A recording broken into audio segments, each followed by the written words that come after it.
నమస్కారం ఘంటారావానికి స్వాగతం. ముందుగా ప్రధానాంశాలు. భారతీయ చిత్ర పరిశ్రమపై తీవ్ర ప్రభావం చూపనున్న ట్రంప్ సుంకాలు. ఆదాయం భారీగా కోల్పోతామని టాలీవుడ్ ఆందోళన. స్థానిక సంస్థల ఎన్నికల తర్వాత సాగునీటి సంఘాల ఏర్పాటు. ఆల్మట్టి ఎత్తు పెంచకుండా అడ్డుకుంటామన్న మంత్రి ఉత్తమ్.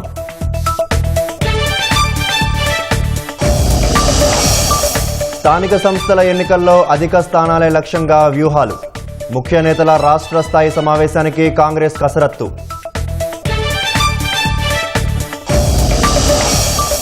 గాజాలో యుద్ధం ముగింపుకు కీలక ఒప్పందం. అమెరికా సూచించిన శాంతి ఫార్ములాకు ఇజ్రాయెల్ అంగీకారం.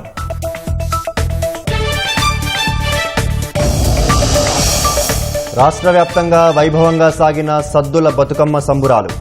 తెలంగాణ పూల పండుగకి దక్కిన 2 గిన్నిస్ రికార్డులు.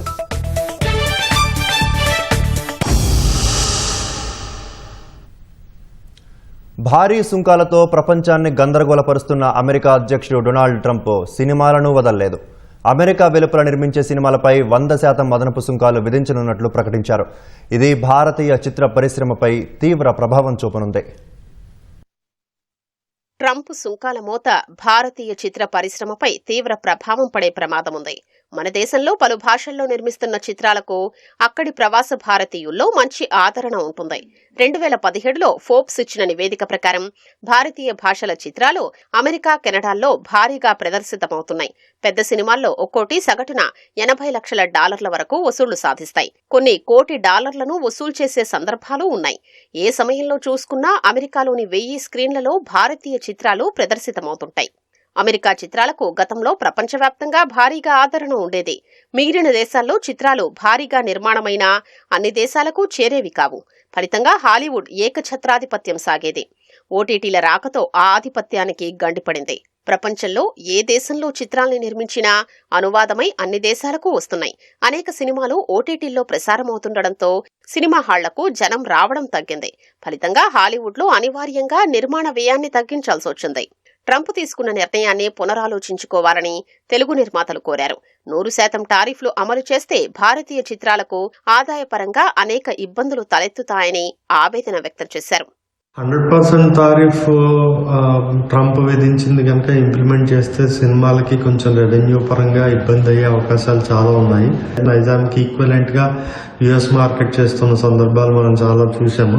దాంట్లో ఐదర్ మన రేట్ అన్నా పెంచాలి ట్యాక్స్ కోసం అని చెప్పి, లేదంటే రేట్ పెంచకపోతే సబ్స్టాన్షియల్ గా మనము 50% వరకు ఇంచుమించుగా రెవెన్యూస్ లో తగ్గే అవకాశం ఉంటుంది. మనకు డెసిషన్ ని మళ్ళీ పునరాలోచన చేస్తే మంచిది. It's really unfortunate.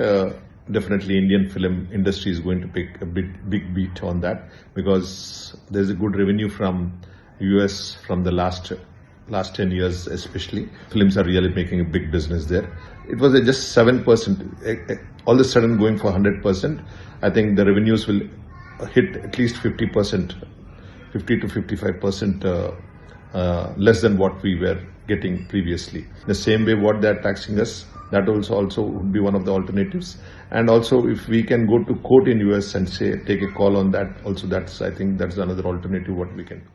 ట్రంప్ సుంకాల మోతపై హాలీవుడ్ ప్రముఖ సంస్థలైన Warner Brothers Discovery, Comcast, Paramount, Skydance, Netflix సంస్థలు వెంటనే స్పందించలేదు. ట్రంప్ ప్రకటన వెలువడ్డాక నెట్ఫ్లిక్స్ షేర్లు పడిపోయాయి. రాజకీయ లబ్ధి కోసం సాగునీటి ప్రాజెక్టులపై బీఆర్ఎస్ కార్యనిర్వాహక అధ్యక్షుడు కేటీఆర్ అబద్దాలు ప్రచారం చేస్తున్నారని నీటిపారుదల శాఖ మంత్రి ఉత్తమ్ కుమార్ రెడ్డి ఆక్షేపించారు. మీడియా ప్రతినిధులతో ఇష్టాగోష్ఠిగా మాట్లాడిన ఆయన ఆల్మట్టి ఎత్తు పెంచొద్దని సుప్రీంకోర్టు స్టే ఉందని, ప్రాజెక్టు ఎత్తు పెంపుకు ప్రభుత్వం వ్యతిరేకమని పునరుద్ఘాటించారు. ఎట్టి పరిస్థితుల్లో కర్ణాటక ప్రభుత్వం ఆల్మట్టి ఎత్తు పెంచకుండా అడ్డుకుంటామని, సుప్రీంకోర్టులో స్పెషల్ లీవ్ పిటిషన్ వేస్తామని తెలిపారు. 10 ఏళ్ల బీఆర్ఎస్ పాలనలో నదీ జలాల్లో తెలంగాణకు అన్యాయం జరిగిందని ఉత్తమ్ ఆక్షేపించారు. ఇవాళ ఢిల్లీలో కేంద్ర మంత్రి ప్రహ్లాద్ జోషిని కలిసి ఈసారి రాష్ట్రం నుంచి 80 లక్షల మెట్రిక్ టన్నుల ధాన్యం సేకరించాలని కోరనున్నట్లు చెప్పారు.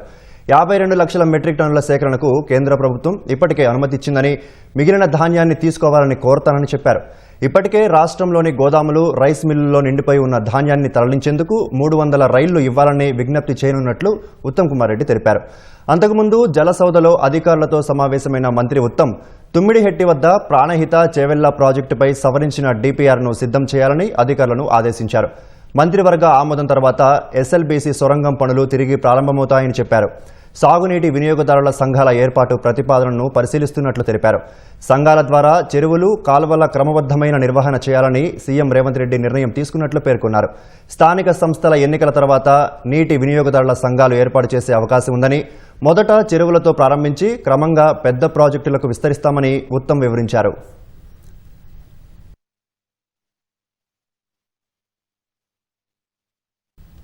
రాష్ట్రంలో స్థానిక సంస్థల ఎన్నికల్లో మరోసారి సత్తా చాటి విపక్షాలను కోలుకోలేని దెబ్బతీయాలని అధికార కాంగ్రెస్ భావిస్తోంది.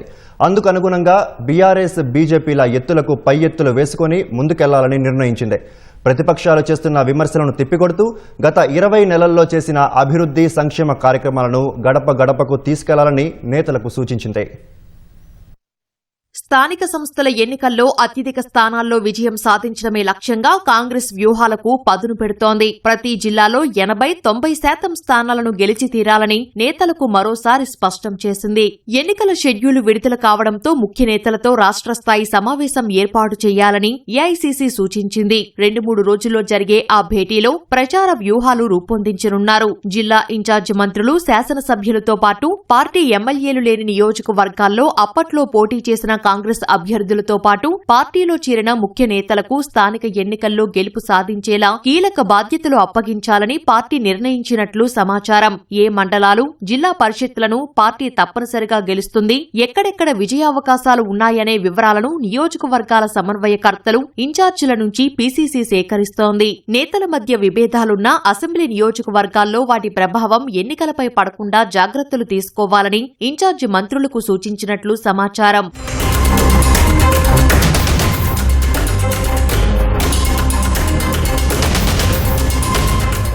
అసెంబ్లీ ఎన్నికల్లో 64 నియోజకవర్గాల్లో కాంగ్రెస్ విజయం సాధించగా కొత్తగూడెంలో మిత్రపక్షం సిపిఐ గెలుపొందింది. మరో 10 నియోజకవర్గాల్లో ఇతర పార్టీల నేతలు, ఎమ్మెల్యేల మద్దతు కాంగ్రెస్కే ఉందని పార్టీ వర్గాలు చెబుతున్నాయి. ఆ 75 నియోజకవర్గాలు తప్ప మిగిలిన చోట్ల అభ్యర్థుల విజయానికి ఇన్ఛార్జి మంత్రులు, సంబంధిత జిల్లాల మంత్రులు కీలక బాధ్యత తీసుకోవాలని ఏఐసీసీ సూచించినట్లు నేతలు తెలిపారు. లోక్సభ నియోజకవర్గాల్లో పార్టీ ఇన్ఛార్జీలు, అసెంబ్లీ సెగ్మెంట్ల సమన్వయకర్తల నుంచి పార్టీ గెలుపు అవకాశాలపై వివరాలు సేకరిస్తున్నారు. కొన్ని అసెంబ్లీ నియోజకవర్గాల్లో ఇతర పార్టీల నుంచి చేరిన వారికి పాత కాంగ్రెస్ నేతల మధ్య సఖ్యత లోపిస్తుండటంతో ఆయా చోట్ల స్థానిక ఎన్నికల్లో వారిని సమిష్టిగా నడిపించే బాధ్యతను పీసీసీ తీసుకోవాలని పార్టీ రాష్ట్ర ఇన్ఛార్జ్ మీనాక్షి నటరాజన్ సూచించినట్లు తెలిసింది. ఉమ్మడి వరంగల్ జిల్లాలోని నేతలందరూ కలిసికట్టుగా పనిచేసి పార్టీని గెలిపించాలని పీసీసీ సూచించినట్లు సమాచారం. మరికొన్ని నియోజకవర్గాల నేతలతోనూ రాష్ట్ర స్థాయి ముఖ్య నేతలు మాట్లాడుతున్నట్లు తెలుస్తోంది. గడిచిన 20 నెలల్లో కాంగ్రెస్ ప్రభుత్వం అమలు చేస్తున్న సంక్షేమ, అభివృద్ధి కార్యక్రమాలను గడప గడపకు తీసుకెళ్లి ఓటర్లను ఆకర్షించాలని జిల్లాల నేతలు, ఎమ్మెల్యేలకు పార్టీ సూచించింది. హామీల అమలు, పాలనలో కాంగ్రెస్ వైఫల్యాలను ఎత్తిచూపుతూ స్థానిక ఎన్నికల కోసం ప్రజల్లోకి వెళ్లాలని బీఆర్ఎస్ భావిస్తోంది. కాంగ్రెస్ బాకీ కార్డును ఇంటింటికి తీసుకెళ్లడం ద్వారా అధికార పక్షాన్ని ప్రజలు నిలదీసే పరిస్థితి వస్తుందన్న ఆలోచనలో గులాబీ పార్టీ ఉంది. ఎంపీటీసీ, జడ్పీటీసీ ఎన్నికలతో పాటు పంచాయతీ ఎన్నికల్లో సత్తా చాటడం ద్వారా తాము బలంగానే ఉన్నట్లు చాటుకోవాలని ప్రయత్నిస్తోంది. రాష్ట్రంలో ప్రత్యేకించి గ్రామీణ ప్రాంతాల్లో ప్రస్తుతం ఉన్న పరిస్థితులు కలిసి వస్తాయన్న విశ్వాసంతో ఉంది. ప్రభుత్వంపై అన్ని వర్గాల్లో తీవ్ర వ్యతిరేకత ఉందన్న బీఆర్ఎస్ 9.5 తమ పాలనతో కాంగ్రెస్ పాలన పోల్చుకుంటున్నారని, ప్రజలకు వాస్తవాలు అర్థమవుతున్నాయని చెబుతున్నారు. స్థానిక సంస్థల ఎన్నికల్లో అందరినీ కలుపుకొనిపోయి మరోసారి సత్తా చాటాలన్న కేటీఆర్ ప్రజలు మళ్లీ కేసీఆర్, బీఆర్ఎస్ వైపు చూస్తున్నారని, త్వరలో జరిగే ఎన్నికల్లో అది ప్రస్ఫుటమవుతుందని విశ్వాసం వ్యక్తం చేశారు.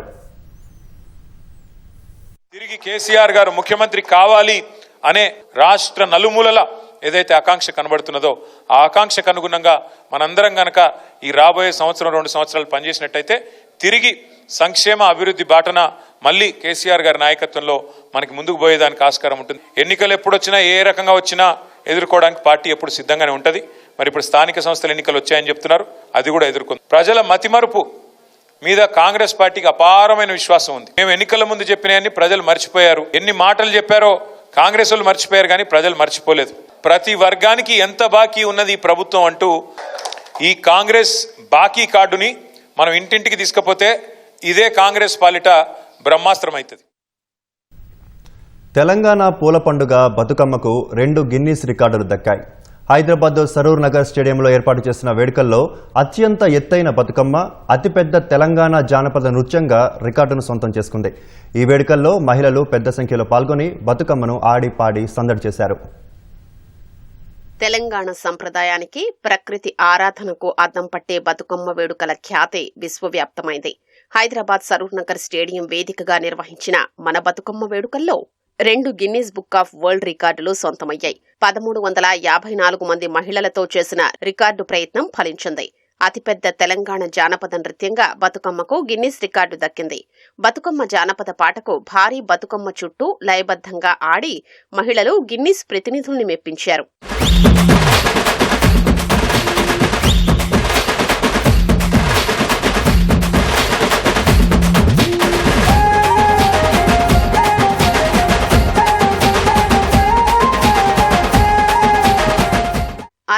అడుగుల ఎత్తులో 11 అడుగుల వెడల్పు 7 టన్నుల పూలను పేర్చి మైదానం మధ్యలో ఏర్పాటు చేసిన భారీ బతుకమ్మకు మరో రికార్డు వరించింది.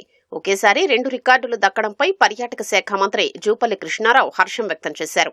ఈ పండుగ ద్వారా బతుకమ్మ ద్వారా ఆడబిడ్డల యొక్క ఐక్యతను, ఆదరాలను, ప్రేమానురాగాలని ఇదే విధంగా పంచుకుంటూ యావత్ తెలంగాణ రాష్ట్ర నలుమూల ఉండే ఆడపిల్లందరూ వీళ్ళ పాలు పంచుకుంటూ ఎప్పటికీ మీ జీవితాల్లో వెలుగులు నిండాలని, అట్లాగే ఈ యొక్క మన యొక్క సంస్కృతిని ప్రపంచ స్థాయికి చాటాలని చెప్పని మరొకసారి మీ అందరికీ సవినయంగా విజ్ఞప్తి చేస్తూ శుభాకాంక్షలు తెలియజేస్తూ మనకు అవార్డు వచ్చింది గిన్నీస్.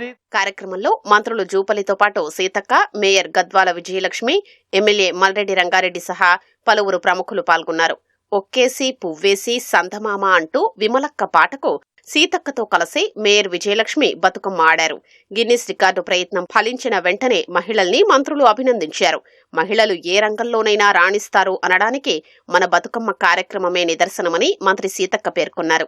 గల్లీలో ఉన్న గరిట తిప్పినా మనం ఏ రకంగా గ్లోబల్ వరకు వెళ్ళగలుగుతామో ఈ గిన్నిస్ బుక్ ఆఫ్ వరల్డ్ లో మన బతుకమ్మను ఈ రోజు రికార్డ్ చేసి ఎంతో శ్రద్ధతో, పవిత్రతతో, కష్టతరం కాదు ఏదైనా మా ఆడకూతులు సాధిస్తారని చూపించిన మా అక్క చెల్లెలందరికీ పేరు పేరున పాదాభివందనాలు.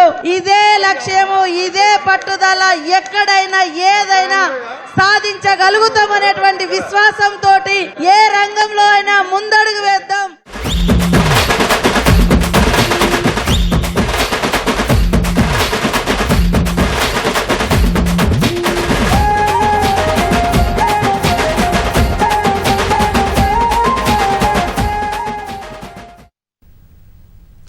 రాష్ట్ర వ్యాప్తంగా సద్దుల బతుకమ్మ సంబరాలు అంబరాన్నంటాయి.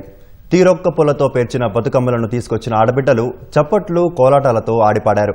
కుటుంబాన్ని సల్లంగా చూడాలని, ఎలాంటి విఘ్నాలు లేకుండా సకల శుభాలు చేకూర్చాలంటూ గౌరమ్మ తల్లిని వేడుకున్నారు.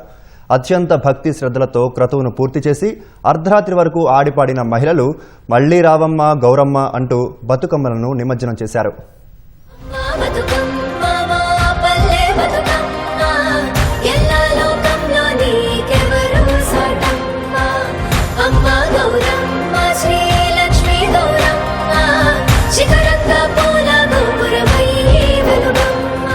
తెలంగాణ సంస్కృతి సాంప్రదాయానికి ప్రతీకైన బతుకమ్మ ఉత్సవాలు ఉమ్మడి వరంగల్ జిల్లా వ్యాప్తంగా సందడిగా సాగాయి.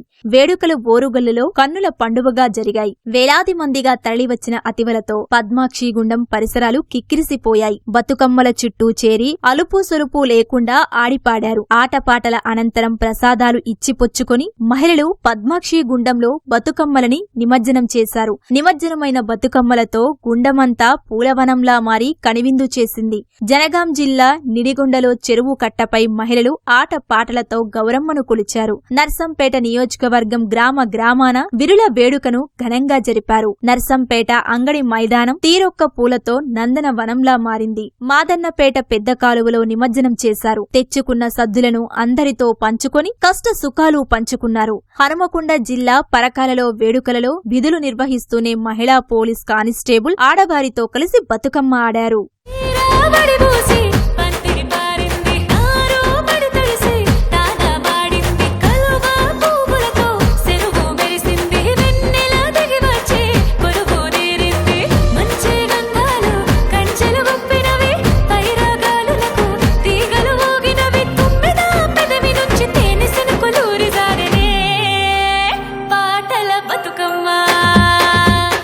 ఉమ్మడి కరీంనగర్ జిల్లా వ్యాప్తంగా సద్దుల బతుకమ్మను ఘనంగా జరుపుకున్నారు. ఊరు వాడ పల్లె పట్నం తేడా లేకుండా చౌరస్తాలన్నీ బతుకమ్మలు ఆడపడుచులతో మురిశాయి. రంగురంగుల పూలను ఒద్దికగా పేర్చి బతుకమ్మల చుట్టూ చేరి మహిళలు ఆడిపాడారు. కరీంనగర్ చైతన్యపురి మహాశక్తి ఆలయంలో జరిగిన వేడుకల్లో మహిళలు భారీగా పాల్గొన్నారు. కేంద్ర మంత్రి బండి సంజయ్ కుటుంబ సమేతంగా పాల్గొన్నారు. మళ్లీ రావమ్మ గౌరమ్మ అంటూ బతుకమ్మలను నిమజ్జనం చేశారు. పెద్దపల్లి జిల్లా రామగుండం పారిశ్రామిక ప్రాంతంలో యువతలు మహిళలు చప్పట్లు కోలాటాలు వేస్తూ బతుకమ్మ పాటలు పాడారు. ఎమ్మెల్యే మక్కాన్ సింగ్ రాజా ఠాగూర్ దంపతులు పాల్గొని మహిళలతో కోలాటం ఆడారు. జగిత్యాలలో మోతవాగు చింతకుంట చెరువులు నందన వనంలా మారాయి. మాజీ మంత్రి జీవన్ రెడ్డి ఇంట్లోనూ వేడుకలు అంబరాన్నంటాయి.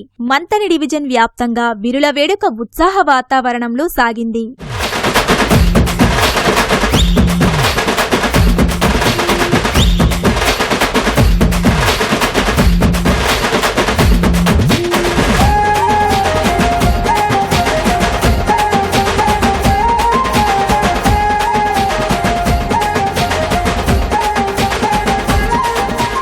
జంట నగరాలలోనూ సద్దుల బతుకమ్మ సంబరాలలో అతివల సందోహం కనిపించింది. శేర్లింగంపల్లి నియోజకవర్గం పరిధిలోని కాలనీలన్నీ ఆధ్యాత్మిక వాతావరణంతో ఉట్టిపడ్డాయి. చందానగర్ వెంకటేశ్వరస్వామి ప్రాంగణం బతుకమ్మ పాటలతో మార్మ్రోగింది. లక్టీకపూర్లోని కలెక్టర్ కార్యాలయంలో మహిళా ఉద్యోగులతో కలిసి హైదరాబాద్ జిల్లా కలెక్టర్ హరిచందన బతుకమ్మల వేడుకల్లో పాల్గొన్నారు. మహిళల ఐక్యతకు బతుకమ్మ పండగ నిదర్శనమని కొనియాడారు. కూకట్పల్లి ఐడియల్ చెరువు వద్ద ఎమ్మెల్యే మాధవరం కృష్ణారావు ఆధ్వర్యంలో జరిగిన సంబరాలకు మహిళలు భారీగా తరలివచ్చారు. భారీ బతుకమ్మ ప్రత్యేక ఆకర్షణగా నిలిచింది. కూకట్పల్లి పాపారాయుడు నగర్లో భారీ బతుకమ్మ తరలిస్తుండగా హైటెన్షన్ వైర్లు తగిలి 3 వ్యక్తులు స్వల్పంగా గాయపడ్డారు. ప్రకృతితో ముడిపడి ఉన్న పండుగ బతుకమ్మ అని కేంద్ర మంత్రి కిషన్ రెడ్డి పేర్కొన్నారు. అంబర్పేట మున్సిపల్ గ్రౌండ్ లో జరిగిన వేడుకల్లో కిషన్ రెడ్డి సతీమణి కావ్య కిషన్ రెడ్డి బతుకమ్మ ఆడి అందరినీ ఉత్తేజపరిచారు. సినీ జానపద గాయని మంగ్లీ బతుకమ్మ పాటలు పాడి మహిళల్లో ఉత్సాహాన్ని నింపారు.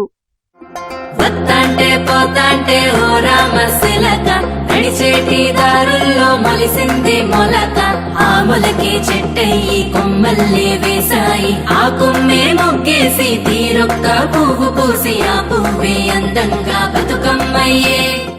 ఉమ్మడి మెదక్ జిల్లాలో ఉత్సవాలు ఘనంగా సాగాయి. సంగారెడ్డిలో పీసీసీ కార్యనిర్వాహక అధ్యక్షుడు జగ్గారెడ్డి ఆధ్వర్యంలో మహబూబ్ సాగర్ చెరువు కట్టపై భారీ బతుకమ్మ ఏర్పాటు చేశారు. మహిళలు యువతలు బతుకమ్మల వద్ద ఆడిపాడారు. ప్రత్యేక సాంస్కృతిక కార్యక్రమాలు అలరించాయి. సిద్దిపేట కోమటి చెరువుపై జరిగిన బతుకమ్మ సంబరాలలో మాజీ మంత్రి హరీష్ రావు సతీ సమేతంగా పాల్గొన్నారు. బతుకమ్మ విశ్వఖ్యాతితో అలలారుతోందని పేర్కొన్నారు. ఉమ్మడి ఖమ్మం జిల్లా వ్యాప్తంగా విరుల వేడుక ఉత్సాహంగా సాగింది. భద్రాచలంలో జరిగిన ఉత్సవాలలో మహిళలు పెద్ద ఎత్తున పాల్గొన్నారు. మదిరలోని సుందరయ్య నగర్ ఉపాధ్యాయ కాలనీవాసులు గౌరీదేవిని కొలుస్తూ బతుకమ్మ ఆడారు.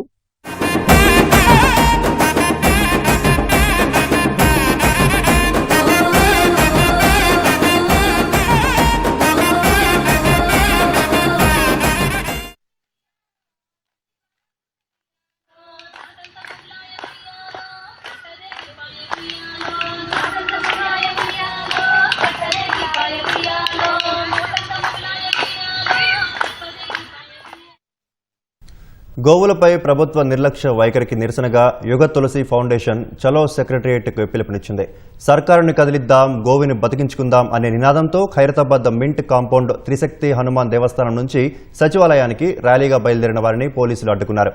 లంపీ వ్యాధికి గురై సరైన వైద్యం, టీకాలు, మందులు అందక లేగదొడలు మృత్యువాత పడుతున్నాయని ఫౌండేషన్ అధ్యక్షుడు శివకుమార్ ఆందోళన వ్యక్తం చేశారు. పశుగ్రాసం లేక గోశాలలు గగ్గోలు పెడుతున్నాయని, అందుకే సర్కారుకు వ్యతిరేకంగా నిరసనగా సచివాలయ ముట్టడికి పిలిపించినట్లు వెల్లడించారు.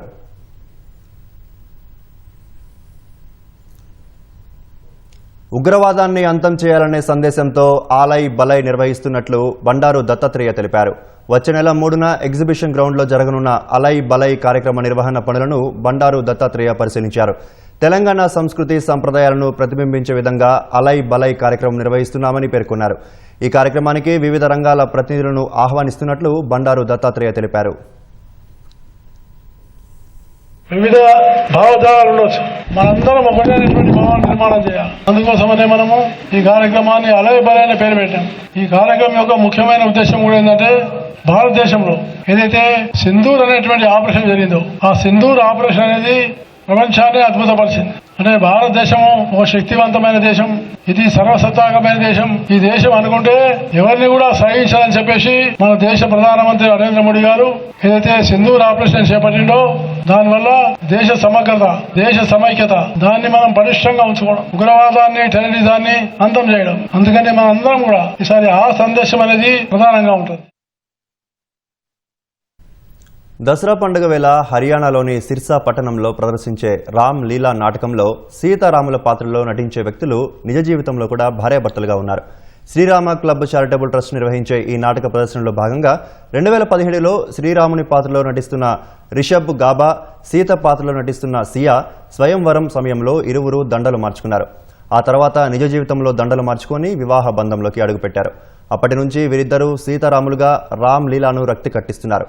వీరి కుమారుడు హార్దిక్ గాబా కూడా నాటకంలో బలరాముడిగా నటిస్తున్నాడు. రిషబ్ తండ్రి గుల్షన్ గాబా గతంలో దశరథుడి పాత్ర పోషించారు. లక్ష్మణ పాత్ర, ఊర్మిళ పాత్రధారి దంపతులే కావడం విశేషం.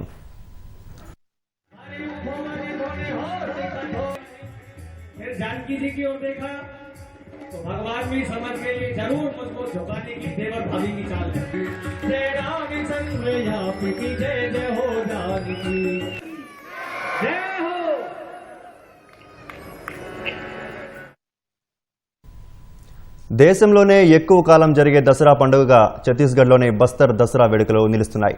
75 రోజుల పాటు జరిగే ఆ ఉత్సవాల్లో 6 రోజులు ఫూల్ రాత్ పరిక్రమ కార్యక్రమం అత్యంత వైభవంగా నిర్వహిస్తారు. సాధారణంగా దసరా వేడుకల్లో రావణ దహన కార్యక్రమం కీలక ఘట్టంగా భావిస్తే బస్తర్ దసరాలో దీనిని పాటించరు. అందుకు బదులుగా పూలతో అలంకరించిన రథయాత్రను నిర్వహిస్తారు. 75 రోజుల పాటు రోజుకో ప్రత్యేక ఆచారాన్ని పాటిస్తూ ఉత్సవాలు జరుపుతారు. డప్పులు, సంప్రదాయ వాయిద్యాల ప్రదర్శన ఆ వేడుకల్లో ప్రత్యేక ఆకర్షణగా నిలుస్తాయని నిర్వాహకులు చెబుతున్నారు. ప్రత్యేకమైన సంప్రదాయాలతో నిర్వహించే బస్తర్ దసరా వేడుకలకు భక్తులు, పర్యాటకులు భారీగా తరలివస్తారని చెబుతున్నారు.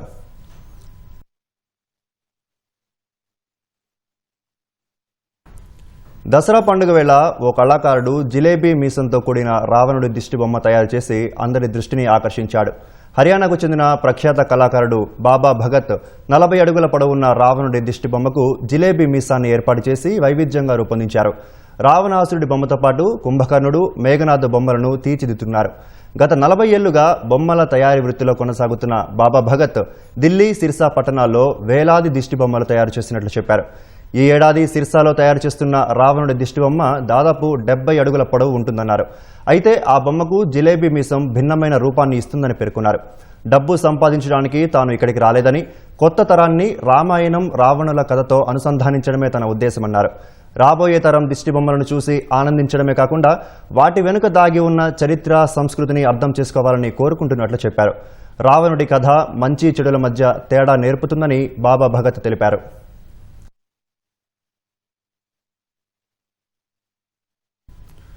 గుజరాత్లోని దాహోద్ జిల్లాలోని గడోయి గ్రామంలో దసరా రోజున రావణ దహనానికి బదులుగా ఆయన్ని పూజిస్తారు. గ్రామంలోని ఓ చెట్టు కింద రావణుడు, మండోదరి పురాతన శిథిల విగ్రహాలు చాలా ఏళ్ల క్రితం లభ్యమయ్యాయి. అప్పటి నుంచి చుట్టుపక్కల ప్రాంతాల ప్రజలు సైతం రావణ, మండోదరి విగ్రహాలకు కాగడాలతో హారతులిస్తారు. ఈ క్రతువును దసరా రోజు మాత్రమే కాకుండా మిగతా రోజుల్లోనూ నిర్వహిస్తారు. వేల ఏళ్ల క్రితం ప్రపంచ యాత్ర సందర్భంగా రావణ, మండోదరి గడోయి గ్రామంలోని ఈ చెట్టు దగ్గరే సేదతీరారని స్థానికులు చెబుతున్నారు. తర్వాత ఆ ప్రాంతం ఆలయంగా వెలిసిందన్నారు. రావణ, మండోదరి విగ్రహాల కింద ఆలయం కూడా ఉన్నట్లు చెబుతున్నారు. పురావస్తు శాఖ చొరవ తీసుకుని పరిశోధనలు చేపడితే ఆలయం అవశేషాలు బయటపడతాయని స్థానికులు విశ్వసిస్తున్నారు. గాజాలో యుద్ధం ముగింపుకు అమెరికా సూచించిన 20 సూత్రాల శాంతి ఫార్ములాకు ఇజ్రాయెల్ అంగీకరించింది. గాజాలో పరిణామాలపై అమెరికా అధ్యక్షుడు డొనాల్డ్ ట్రంప్, ఇజ్రాయెల్ ప్రధాని నెతన్యాహు శ్వేతసౌధంలో సుదీర్ఘ చర్చలు జరిపారు. అనంతరం సంయుక్త మీడియా సమావేశంలో మాట్లాడిన ఇరువురు దేశాధినేతలు తమ ప్రతిపాదనకు హమాస్ అంగీకరించకుంటే ఆ ఉగ్ర సంస్థను అంతం చేస్తామని హెచ్చరించారు. పశ్చిమాసియాలో త్వరలో యుద్ధం ముగియబోతుందని ట్రంప్ ధీమా వ్యక్తం చేశారు. పశ్చిమాసియాలో శాంతి నెలకొల్పేందుకు ఏర్పాట్లు జరగాలని కోరుకుంటున్నట్లు ఇజ్రాయెల్ ప్రధాని నెతన్యాహు తెలిపారు. శాంతి కోసం ట్రంప్ ప్రణాళికలకు మద్దతు తెలుపుతున్నారని నెతన్యాహు చెప్పారు. అయితే హమాస్ నుంచి మళ్లీ ఇజ్రాయెల్కు ముప్పు ఉండకూడదని అన్నారు. హమాస్ నిరాయుధీకరణకు అనుగుణంగా తమ బలగాలు గాజా నుంచి వైదొలుగుతాయని వెల్లడించారు. భవిష్యత్తు భద్రత దృష్ట్యా మాత్రం చుట్టుపక్కల బలగాలను మోహరిస్తామని నెతన్యాహు వివరించారు.